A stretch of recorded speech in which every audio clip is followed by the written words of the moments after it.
What if I told you this was one of the most controversial, violent music videos of the 1980s? Now that's a funny thing to say. A Tom Petty music video being controversial? For that matter, Don't Come Around Here No More violent? Don't come around here no more. We all know how this song goes. It's a trippy little number that at best would be about someone not wanting to see someone anymore. At worst, it's a song your mom catches you listening to while smoking that Mary Jane. As iconic as a rock band Tom Petty and the Heartbreakers are, I would in a lot of ways consider them a rather safe band to listen to. Maybe not as safe as the Eagles, but definitely safer than any other hard rock band during their career.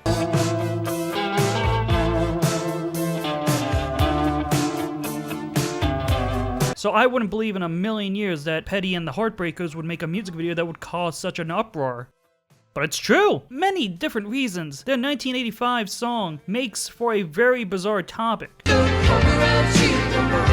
Don't Come Around Here No More is the band's most distinct from the rest of their discography, let alone their sixth album, Southern Accents. While the album was meant to be more southern rock, their lead single was more synth rock and neo-psychedelic. And as wild that sound can be, it's the music video that excels at the weirdness by offering their own interpretation of Alice in Wonderland. You know, the most violent source material in the world. Trust me on this, the music video caused a lot of backlash for the band and MTV for even airing it, from parent-teacher councils to feminist organizations to even being one of the reasons for one of the most political moments in music history. Yeah, we'll be going all over this for our history lesson behind the song and its memorable music video, and everything else in between. Stop waiting any longer. So whatever you're looking for, it's all right here because it is once again music video time, and we're talking about Tom Petty and the Heartbreakers, Don't Come Around Here No More. Southern accents, I don't have much of one left, too much, It tends to come back when I come here and start talking with my family and stuff, but I've been away more than 10 years, The beginning of the song's creation first formed in 1984, during the Southern Accents recording sessions, though the original intent had nothing to do with the band themselves. Tom Petty got a call from producer Jimmy Iovine, who was getting ready to produce Stevie Nicks' third album, Rock a Little. Iovine wanted to see if Petty had any materials for them to use.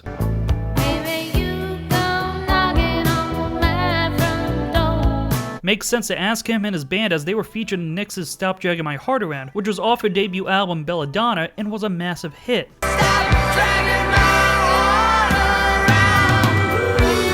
However, Tom Petty didn't have anything to offer in terms of material. In fact, he was struggling to get his own song Rebels right, which, off topic, his frustration over that song resulted in him punching a wall and breaking his hand. In frustration over the mixing of one of the cuts, he knocked his left hand against the wall. Several bones were broken. Doctors prepared him for the possibility of never playing guitar again. Ouch! Anyways, what Petty offered Iovine instead of material was advice. He told the producer to get the guy from Eurythmics. Sweet dreams are made of the... By this time, the British new wave duo Eurythmics, consisting of Annie Lennox and Dave Stewart, were well known. Sweet Dreams Are Made of This was their breakout #1 hit in the US charts, as well as having a very iconic music video that had constant airplay on MTV. Some of them want to get used by you. It would be because of Sweet Dreams that Tom Petty would recommend Stewart, even though the two never met. Sweet dreams are made of this. While Annie Lennox was the voice of Eurythmics, Stewart was more known for his production skills. And with that, Iovine called Stewart and got him on board to work for Nicks. Stewart eventually found out he got the job from Petty's suggestion and asked him to come to the recording studio. When Petty got there, Nicks left shortly afterwards, tired from a long day's work. Stewart, Iovine, and Petty stayed and worked through the night until they came up with something. Taken from the book Petty the Biography by Warren Zanes, Stevie Nicks had this to say. Tom had come down and he liked what we were working on. I was writing madly. I had my little book and I was just writing. Tom, Jimmy, and Dave were sort of talking, but it was 5 in the morning and I was really tired. So I said, I'm going to go, I'm leaving you guys, and I'll be back tomorrow. I left, and when I got back the next day, at something like 3 p.m., the whole song was written. In that short period of time of Tom Petty being at the studio, Don't Come Around Here No More was pretty much written. In fact, it was said that the song was written in 30 minutes. Tom Petty himself also did a lead vocal as a guide for Nicks for when she sang. But that didn't end up happening, Nicks continues. And not only was it written, it was spectacular. Dave was standing there saying to me, well, there it is, it's really, really good. And they go to me, well, it's fantastic, and now you can go out and you can sing it. Tom had done a great vocal. I just looked at them and said, I'm going to top that? Really? I got up, thanked Dave, thanked Tom, fired Jimmy, and left. That went down in about 5 minutes. We all went in the studio with me and David and Tom Petty, and the next day I came in and Tom had done a vocal on it, and because I was extremely selfish and spoiled rotten, I got very angry and fired everybody and stormed out. Now with Nix's exit, the song belonged to Tom Petty and the Heartbreakers, and Dave Stewart too. Not only did he write and produce the song, but also came up with the concept for the music video. While he and Tom Petty were talking about what the music video would be, Stewart told the singer, "I've always wanted to be the guy sitting on a mushroom with long nails and a hookah. You know, like Alice in Wonderland." Petty's response to that idea was, "That's it, we'll do Alice." In the grand scheme of things, it makes complete sense to have a song like Don't Come Around Here No More have its music video be based around a rather trippy story like Lewis Carroll's 1865 classic novel. It's a really out there song that you wouldn't expect Tom Petty and the Heartbreakers to create, which is why there was originally animosity between Dave Stewart by the rest of the rock band. It was a bit nerve-wracking because I knew the band at the time. Probably were feeling strange about Tom writing something with somebody outside or working outside of the group. It's a bit like a marriage, isn't it? And all of a sudden, there's this sort of affair happening. They bad-vibed him pretty good, I'll tell you. He was definitely seen as a weirdo Englishman outsider. Well, yeah. I don't remember bad-vibing him, though, that much. Eventually, Stewart did manage to wear down the other members, and they all got along. The director of the music video was Jeff Stein. You know who I am. I know who you are. And we all know who the hoo-ha. Stein had already made a name for himself being the director of The Who's 1979 rockumentary The Kids Are All Right. Interestingly, he also wrote for several sitcoms, including Barney Miller and later Mr. Belvedere. But in terms of music videos, in 1984, he directed music videos for Billy Idol's Rebel Yell and Daryl Hall and John Oates' Method of Modern Love. Most importantly that year, he also directed the music video to the Cars' You Might Think. You might think it's foolish what you put me through. It's the first annual MTV Video Music Awards. Nominated for 6 awards for the first ever MTV Video Music Awards, that video only ended up winning 1. And the winner is, for MTV's Best Video of 1984, The Cars.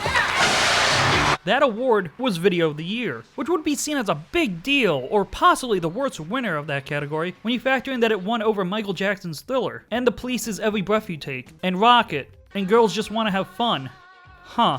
A very confusing decision, but that's a discussion for another time. The point is, Jeff Stein would be in high demand after making an award-winning music video, and Stein was all over the idea of Petty's music video and agreed to direct it. The video was shot for 2 days at Hollywood's SIR Studios. Since 1967, Studio Instrumental Rentals, or SIR, has provided studio areas for backline, audio, rehearsals, and in this case, music video shoots. Not exactly sure which part of the studio they made their set, but everywhere does look spacious. And with it being a 2-day shoot, it resulted in these shoots being 14 hours long. 28 hours to shoot a 4.5-minute video. Sounds exhausting. Now, since this is based on Alice in Wonderland, there would have to be people playing as characters from the classic series. Tom Petty, for his role, was the Mad Hatter.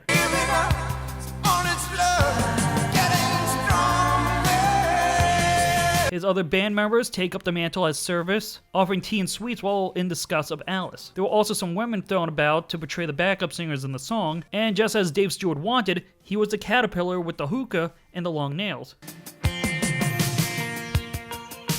Who are you?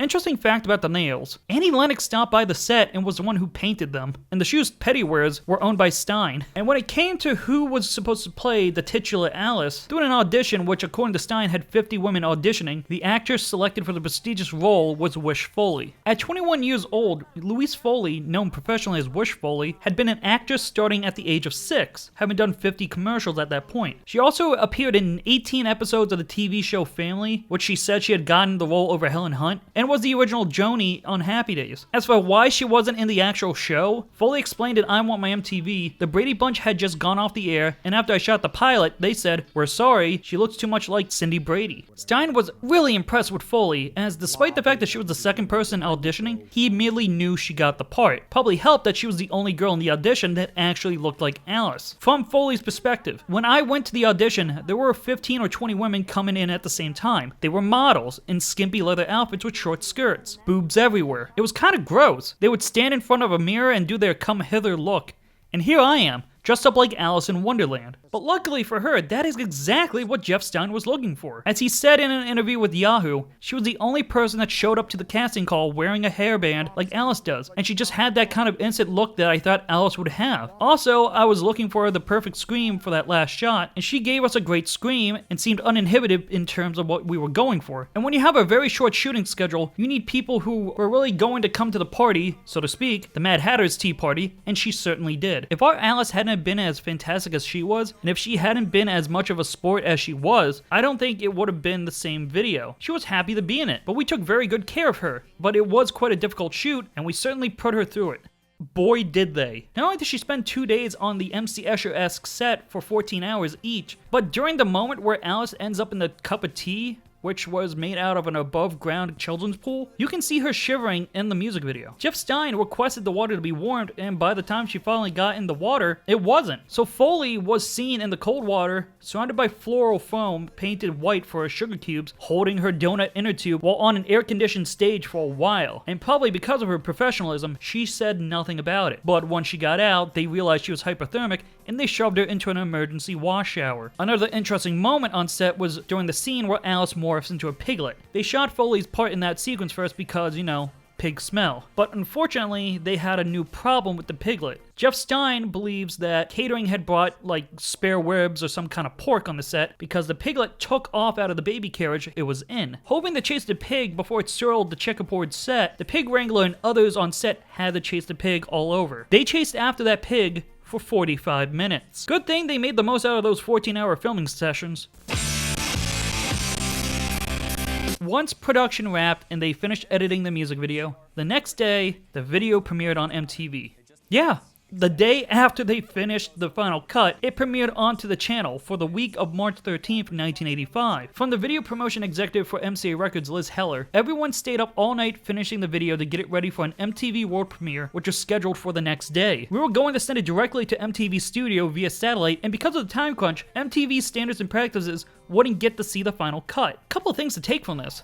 One, talk about cutting it close by having the final cut done and then premiere the next day. Also, having it be sent to MTV via satellite, that could have been a disaster in of itself. As for that part about standards and practices not getting to see the final edit though, this is where the opening to my video comes into play, as there is a part in the music video that left the channel panicking. So with that, let's actually talk about the music video. The music video immediately starts with Alice getting lost in a forest in Wonderland. She then spots Dave Stewart playing a sitar and smoking from a hookah, a clear reference to the caterpillar in the book. By the way, this is the only time we see Dave Stewart in the music video, so it's great that Stewart was able to fulfill his dream. Stewart gives Alice a cake and after eating it, falls backwards and transported to a checkered area. This area is where the rest of the video takes place, as it's tea time. Don't come around here no more. And I have to say, Petty's portrayal as the Mad Hatter is quite unique. Usually the Hatter is seen as, well, mad, but more in a manic lunacy as seen in works like Disney's 1959 adaptation. From here, Petty comes off as more annoyed, and while manic, there's no humor about the situation. If anything, the Hatter comes off as spiteful that Alice just showed up. Can't help that this might be a byproduct of the song originally being meant for Stevie Nicks, which originally intended to be more personal. My story behind that is that David Stewart actually wrote that song for me. Dave Stewart explained in the Dave Stewart storybook from 2008, which has chapters dedicated to each song from the box set. The Cliff Notes version of this story is that from the success Eurythmics garnered from Sweet Dreams, the duo played all over the United States, eventually playing at the Wiltern Theater in Los Angeles. From there, Stewart met Stevie Nicks backstage after the show, though apparently Stewart didn't know that was Nicks. Dave Stewart: I didn't know her, but there was something about her that I was instantly attracted to. Stevie remembers that I looked her straight in the eye and said, "I want to be your boyfriend." Little did I know that the day before, Joe Walsh and Stevie had a big row and just broken up. She invited him to her house where he stayed the night. After leaving her house, Stewart said, "I really liked Stevie and she seemed vulnerable and fragile when I was leaving that morning. I was thinking about that and the situation she was in, and I started singing, 'Don't come around here no more.'" Now, this is Dave's account to the whole inception. I don't believe Stevie has ever said about this happening, so this might be one-sided. Maybe she just doesn't kiss and tell. I've also heard different interpretations of how this went down, such as Stevie saying that Joe Walsh appeared at her house after kicking him out, and Stewart overheard her saying the phrase to the Eagles member. But according to the storybook, Nicks told him to leave because someone may be coming around to collect their belongings, implying that it would be Walsh. In fact, I've also heard the claim that it was Nicks telling Stewart, "Don't come around here no more." But it appears Stewart just came up with the phrase after his excursion with one of the most famous female artists. But even before talking about this encounter, he talked about how going from England to being in Los Angeles had him be thrown into this Alice in Wonderland experience. So maybe he just always had the book in mind when he came up with the idea for the music video, and possibly even had Alice in Wonderland as a possible inspiration for the song. Either way, the music video does stay faithful to the source material, even doing things like changing places on the table. Change places! After a bit, the Mad Hatter chases after Alice, having her end up in a cup of tea that is actually freezing water. But the most important aspect is the video's ending, and this is where the video really goes nuts. Suddenly, Alice becomes a human-sized cake, and the Hatter starts cutting her into pieces and shares her around with the others. They're eating her! And then they're going to eat me! Oh my God! This moment was very crucial to get right. They got the cake from a Los Angeles bakery called Henson's Cakes and only bought one of them. As Jeff Stein explained, normally you would double something like that, but I think it was quite expensive, or Hanson's couldn't do more than one in the time frame. Thankfully, they were able to do this right in one try, which Foley, meanwhile, was right underneath the cake, which I'm assuming the floor was between her and the confectionery. Foley said she was under that cake for 4.5 hours with her head flipped all the way back. Sounds pretty uncomfortable. And then Tom Petty eats her. The end. And with that, I just explained to you the incredibly controversial and violent part of the music video. Yeah, this was considered extremely violent for 1985. And because of its ending, according to Jeff Stein, this was the music video that caused the formation of the Parents Music Resources Center. That group might not sound familiar for people that weren't around in the 1980s, but boy, they were a nightmare for music. Suicide, drug use, violence, and blasphemy have long been common themes in rock albums and at many concerts. But now, according to sources, they're beginning to hurt the rock industry. So the Parents Music Resources Center, or the PMRC, was a committee founded in 1985 by 4 women known as the Washington Wives. They were called that because all 4 of them were married to husbands in the United States government at the time. Please welcome to the 700 Club the co-founder of Parents Music Resource Center and author of a new book called Raising Kids in an X-Rated Society. Welcome, Tipper Gore. The one where we focus on specifically, and possibly the most famous member of the group, Tipper Gore, wife of Senator and future Vice President Al Gore. History's greatest monster! I'm not going to go into too much details about them or their Senate hearing trying to add a rating system to music. This has been covered a bunch of times and isn't really tangible to the history lesson at hand. How it was formed, as the story goes, while watching TV with her 6-year-old daughter. Tipper Gore had MTV on at the time, and what they were watching was the music video to Don't Come Around Here No More. And her daughter was apparently horrified at what she was watching. I Want My MTV quotes Tipper Gore describing her daughter as being disturbed because the last scene showed an actress turning into a cake and getting sliced up. And that's just silly. Really, just that one music video caused her to just be up in arms? No.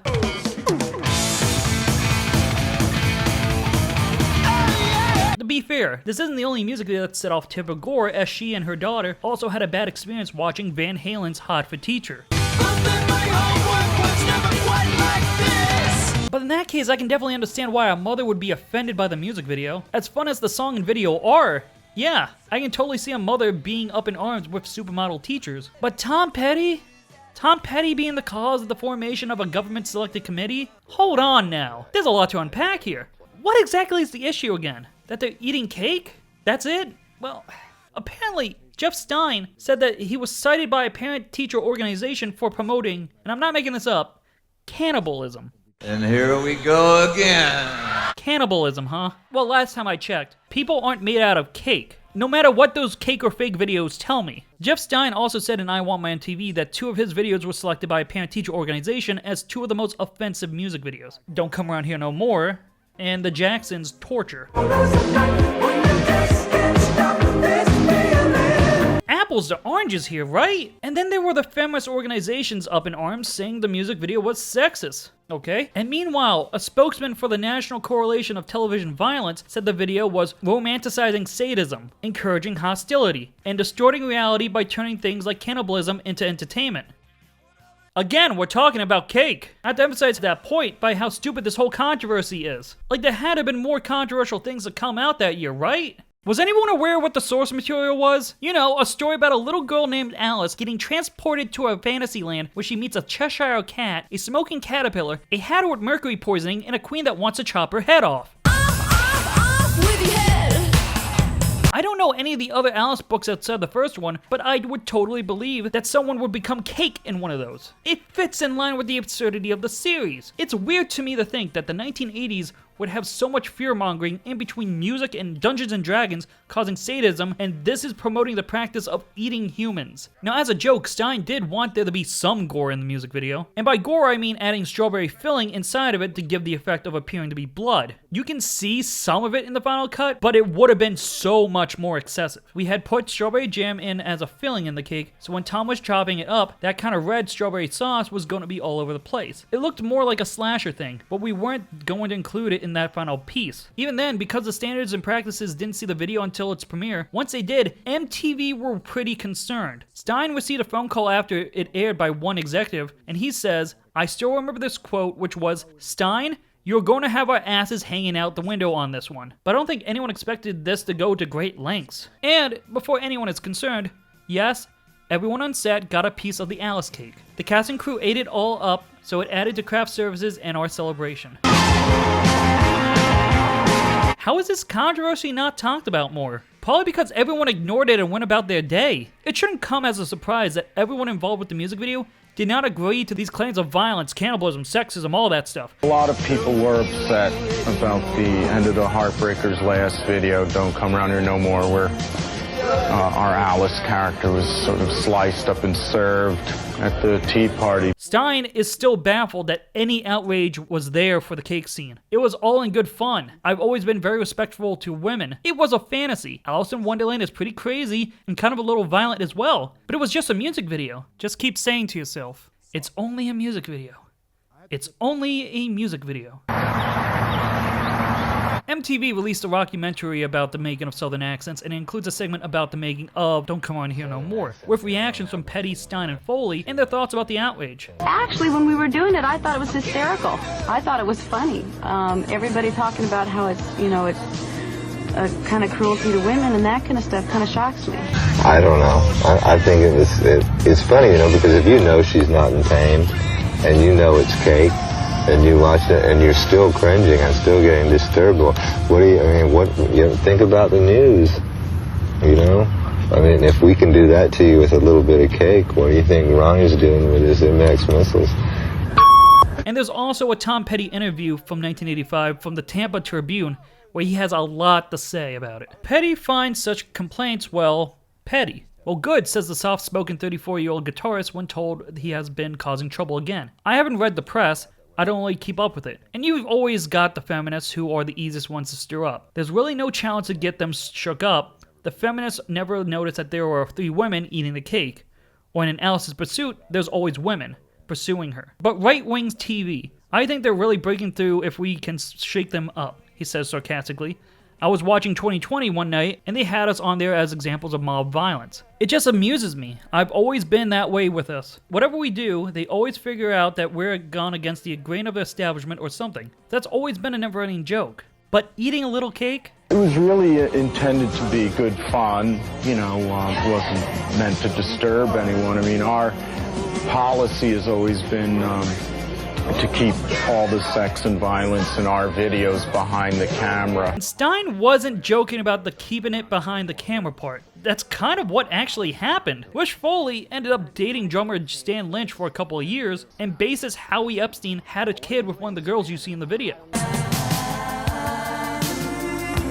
Man, to find out that your parents met during a music video. Funny enough, Stein thought that there was one part of the music video that censors missed. If you look closely, Dave takes a big bite of mushroom and the chunk of it in his hand, and that's where our trip starts. I was always kind of pleased that we got that through MTV. They were always looking for things to censor, but didn't catch that. That was the most subversive part, I thought, of the video. Not the cake ending. However, I don't recall seeing that in the video. According to Stewart, he gave Alice a poisonous cupcake at the beginning, which actually could explain why Alice becomes a cake at the end. And despite all these controversial aspects to the music video, it still ended up playing on MTV on heavy and power rotation for many weeks. However, the music video did get edited later on. Just not the way you expect it. One day, Jeff Stein was watching the channel and his music video was playing, and he noticed that they edited the ending to the music video. No, they didn't take the cake part out, that was still intact. They took out the part where Tom Petty burps. I noticed that they had taken Petty's burp out at the end, after he has the piece of cake and Alice is on that piece and she's kind of screaming. He belches, and they had taken that off. I thought, oh my god, how could they censor our creativity like this? So I called them and I said I was going to call the Washington Post and say everybody at MTV was censoring us. And they put it right back in. Those were the days when you could call everyone and they'd respond. But that was the only edit that they tried to do. Take the burp out at the end.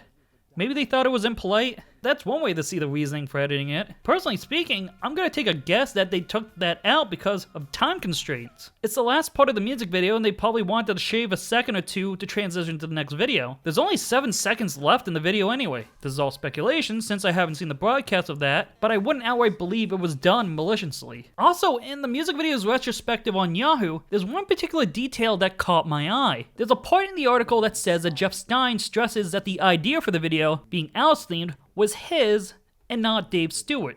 Stein, who admits he was daunted by the assignment, was inspired to pitch the concept because of the Mad Hatter style top hat Petty often wore. I was a little leery of pitching it to Tom because at the time, in my mind, he was a straight ahead rocker and maybe wouldn't be that adventurous, he says. For him to be in basically a costume melodrama after whatever his image was before was very daring, I thought. And he totally got into it. It was very Quentin crisp. I loved it. He really went for it. And that's a bold claim to make, as it would run counter to what Stewart says in his autobiography, according to him. I didn't read Stewart's autobiography for this, but I have read and seen other sources that mentions the video's inception being between Petty and Stewart, and they were usually said by Tom Petty. So not only would Stewart be claiming the music video was his idea, but Petty would be too. This is a situation where two musicians are claiming one thing and the director's claiming another, which is overall a strange thing to be arguing over, right? Unfortunately, Tom Petty had died before this Yahoo article was made, so we can't be around to contest Stein's claim. A bit unfortunate if you ask me. On the plus side, the praise Stein had about Petty's acting, as he would later go on to have a couple of TV and movie roles, usually playing himself. His most famous, I would say, would be the much beloved but solely underused character Lucky from King of the Hill. Blame it all on me.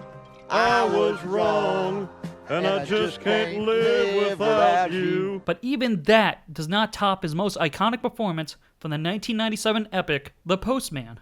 I know you. You're famous. I was once, sort of. Who thought this was a good idea? Award-wise, Don't Come Around Here No More was nominated for 5 Moon Men at the 2nd Annual VMAs. These nominations included Video of the Year, Best Director, Best Concept, and Best Special Effects. Special effects in the video are Tony Mitchell, Kathy Doherty, and Peter Cohn. For Tom Petty, of course, and the Heartbreakers. Don't Come Around Here No More. They would only end up winning for special effects as, by sheer happenstance, nearly everything else to 2 former Eagle members, with Glenn Frey winning Best Concept for Smuggler's Blues, and Don Henley's Boys of Summer winning Best Director and Video of the Year. Petty's song was also nominated for Viewer's Choice, but that also lost that category to, of course,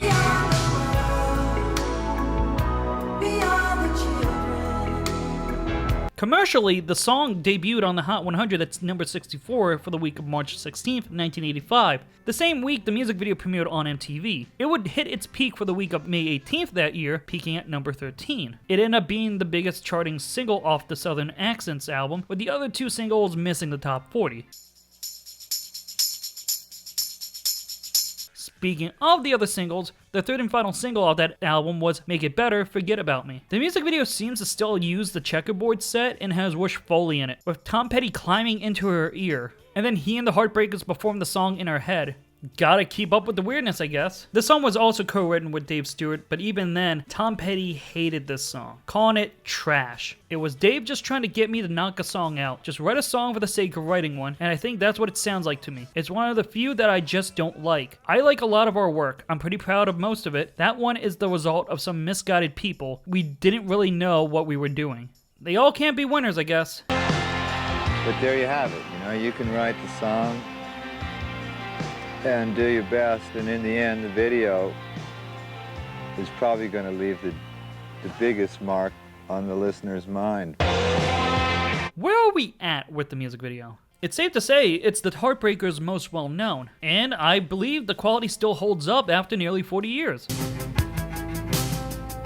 On the flip side, I think that there's something funny about the whole controversy behind it doesn't get talked about anymore. And that might specifically be because it is a nothing issue. The PMRC isn't around anymore, and Tipper Gore is a bit of an afterthought these days. So what we have left is Tom Petty and the Heartbreakers, and Dave Stewart made a pretty cool song. And with Jeff Stein as the director, they made a really memorable music video. You can see Don't Come Around Here No More chart best of lists here and there, but it would be Stein's thoughts on his own work that really matters, and he still considers it the video he is most proud of. Even has a nice little anecdote for when he went to the Rock and Roll Hall of Fame for the first time. The first time I went to the Rock and Roll Hall of Fame in Cleveland, there's a long escalator on the second floor through this enormous atrium, and when I got to the very top in a plexiglass case, there was the oversized top hat from the video, kind of as their showpiece at the time, and I thought, wow, that's incredible, but I probably should have saved it for myself. It's funny that this all could have not happened if the song was meant for Stevie Nicks and not Tom Petty. But I guess otherwise we wouldn't have had such a classic music video from the golden age of MTV. I personally can't see Nicks' Alice, but that's just me. But the video we ended up getting really showed the creativity of making these short-form films that would be remembered for years to come, even if it ended up with the band being accused of cannibalism. But despite that, in my personal opinion, Don't Come Around Here No More really takes the cake. Thanks for your time.